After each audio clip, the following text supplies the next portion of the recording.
Eu senti o meu chamado à vida religiosa nos meus 7 anos. Certo. Só que a minha família não era muito de apoiar, principalmente porque eu fui criada junto com os meus primos, né? Então tem sempre aquele preconceito, né? Ah, lá vem a que quer ser santa. Lá vem a beata. Então eu fui encontrando esses preconceitos e fui me revoltando.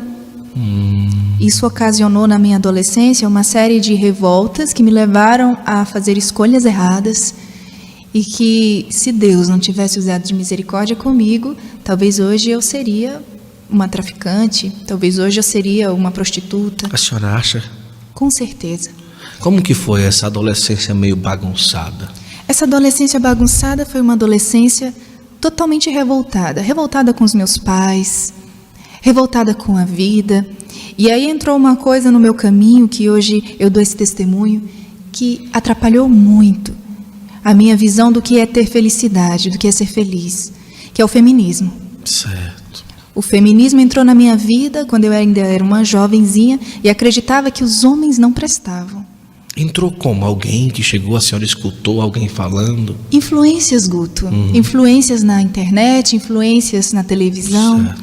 Você assiste novelas que hoje em dia eu acredito que seja um mal muito grande essa questão de empoderamento das mulheres. Sim. Isso não existe. O poder da mulher está em ela ser pequena diante de Deus, humilde, assim como Nossa Senhora.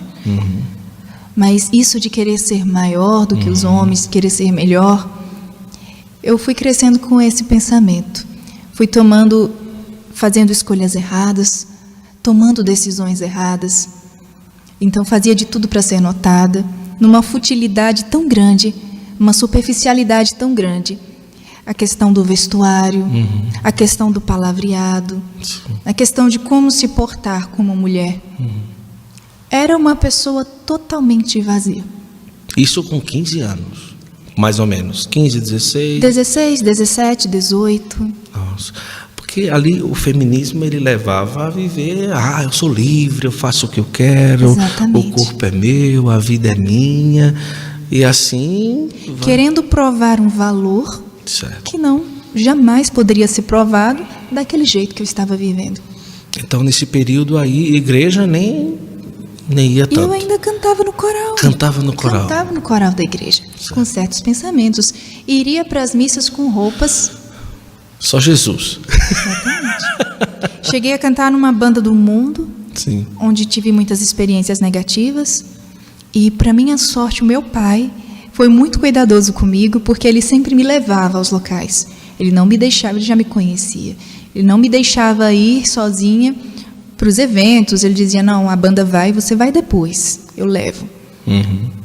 Com esse cuidado, porque ele já sabia que eu poderia me perder e me perder feio. Só que depois, com o passar do tempo, que eu terminei os meus estudos, eu fui para uma outra cidade morar sozinha. Morando sozinha, a tal liberdade me deu oportunidade de praticar aquilo que não convinha a mim. Aí vem as más influências de amizades, aí vem as drogas, aí vem festas. A senhora chegou a usar alguma vez droga? Já cheguei a tentar, Guto. Tentar, certo. Só que, graças a Deus, eu nunca tive aptidão para essas coisas, até com a bebida alcoólica, que eu bebia e passava mal. Ah, entendi. Eu ia fazer realmente as coisas erradas e passava mal. Aí um dia que foi para experimentar a primeira vez, passou mal. Passei mal. Olha só. Passei mal. E eu tentei, não foi uma vez, Guto. Sério? Numa roda de amigos e tal? Sim, eram ideologias vazias. A senhora chegou a experimentar o quê? Maconha. Maconha. E ali passava mal.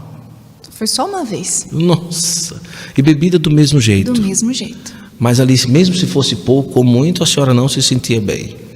Não, até hoje. Até hoje. O gosto do álcool me incomoda. Sim.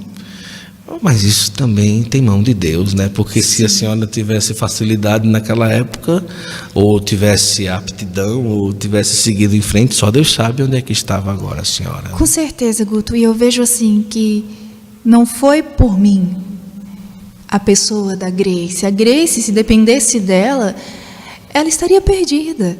Mas Deus fez uma escolha. E foi Ele que me conduziu até onde estou hoje. Ele quem conduz a minha vida. Muita gente olha para mim, tem uma imagem. Aí, mas não sabe o que realmente está na pessoa, o que realmente essa pessoa viveu. É verdade. E até que idade que a senhora viveu essa falsa liberdade ali? Até os meus 19 anos. Certo. Morou sozinha até 19 anos? Morei sozinha, depois que eu terminei o colégio, fiquei um tempo trabalhando na minha cidade, só que aí não me oferecia uma faculdade, um estudo superior. Então eu fui para outra cidade onde eu podia estudar. Nesta cidade foi onde tudo começou, a questão da prática daquelas coisas que eu já vinha alimentando com o tempo, né? Certo. E foi onde eu tive a oportunidade, estava fora dos olhares dos meus pais. E ali? Eu poderia fazer o que eu queria. E com os meus 19 anos, teve uma frase que mudou a minha vida. Que era a seguinte: se Nossa Senhora batesse na sua porta. Eu sempre gostei de Nossa Senhora, porque ela era uma figura feminina que era valorizada dentro da igreja. A única mulher que talvez tivesse um lugar de destaque na igreja católica. Então, para mim, ela era empoderada. Poder? Mas vamos lá. Sim. Então, quando eu ouvi a frase que disse assim: se Nossa Senhora batesse na sua porta à noite, numa noite de tempestade, toda molhada, você teria roupa para emprestar para ela? Tá. Aí eu parei para pensar: meu Deus, se eu admiro tanto essa mulher, se ela para mim é um ícone, por que eu não devo me parecer um pouco mais com ela? E foi mudando o meu exterior que o meu interior começou a encontrar o seu lugar. Passei a mudar a minha forma de vestir e conheci o tratado da verdadeira devoção. Tá. Então, o responsável pela minha conversão. E ali, uma experiência praticamente a senhora em Nossa Senhora, a senhora em Deus. Não foi algo que no encontro, no momento, pode ter sido depois ali, mas essa força de Deus, esse acontecimento foi ali interiormente. A senhora diante dessa situação de Nossa Senhora e de Nosso Senhor. E as roupas, a senhora fez o quê com tudo que tinha? Foi mudando aos poucos? Na época eu trabalhava num local de estética. Então eu falei para as minhas colegas: olha, eu estou me desfazendo das minhas roupas, alguém tem interesse? Elas quiseram. Elas perguntaram por quê, não? Não. A senhora só disse: estou me desfazendo das roupas? Aí elas aceitaram e assim eu me desfiz dessas roupas. Mas eu não gostaria de vê-las usando, porque não eram roupas que valorizassem elas, né? Mas enfim, e eu fui mudando aos poucos. Então me consagrei a Nossa Senhora segundo o método de São Luís, no dia 8 de dezembro de 2016. Dia da Imaculada. Então, em 2017, que foi o ano mariano, que eu senti o chamado da vocação religiosa mais forte dentro de mim. Voltou. Lá dos 7 anos. Isso. Voltou.